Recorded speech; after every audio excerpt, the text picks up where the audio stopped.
My name is Ignatius MacFarland, and I am a Frequenaut. I guess it sort of looks weird to see it written down that way.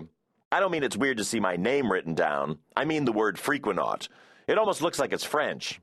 It's not, though, at least not that I know of. It's pronounced freak, when, not, and it's based on the word frequency. The not part is the same as an astronaut, even though I don't really know what not means. It's not like I'm some super smart kid or anything like that.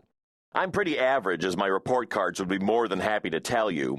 I got so many C's one year that my dad started calling me Ignatius C. It was supposed to be funny in a dad sort of way, but it didn't make me laugh. But that didn't stop him from saying, "Hey there, Ignatius C," whenever he came home from work. I knew he said it to make me realize that I should have been doing better in school, but I still wish he would have called me by my real name, Ignatius MacFarland. That's me. I guess my name does look as weird as the word Frequenaut when it's written down, but only to you, not to me. Not anymore, at least. See, I've been called Ignatius all my life, but only by my mom and dad.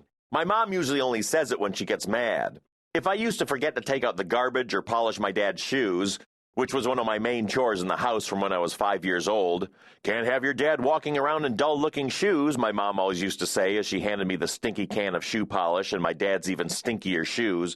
My mom would yell from the other side of the house, "Ignatius MacFarland, how many times do I have to tell you to blah, blah, blah?" Most other people call me Iggy or Ignats.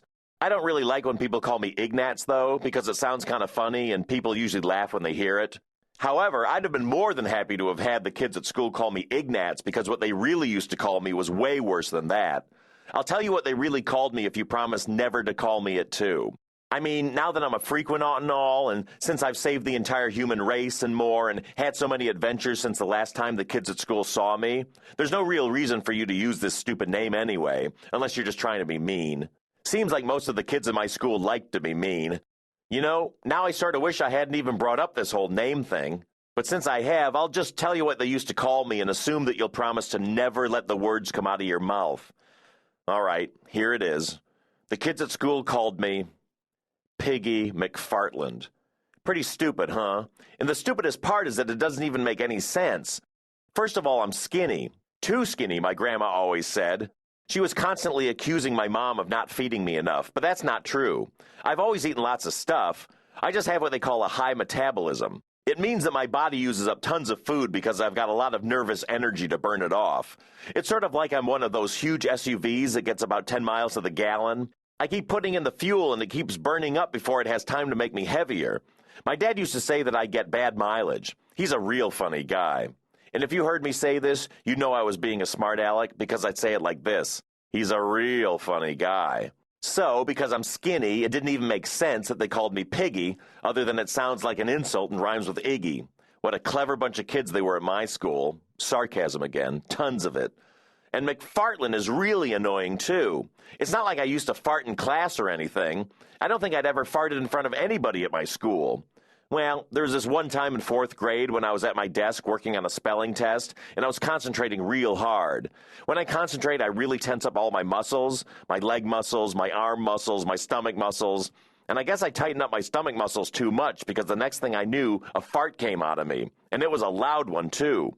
Fortunately, right when it happened, Lisa Sewell did this huge sneeze right behind me. It was such an enormous nose-emptying sneeze that she blew snot all over her test. I mean, like a gigantic pile of it. Seriously. And everybody in the classroom started laughing. At first, I thought they were laughing because of my fart, but then I turned around and saw Lisa looking down at her test with the massive green mess in the middle of it and a long string of snot running from the paper up to her nose. When I looked over at my friend Ivan sitting next to me, he pointed at Lisa and started laughing even harder, and so I knew that my fart had gone undetected. I felt bad that Lisa had to have her terrible snot incident just so that I could be spared the embarrassment of my super loud fart,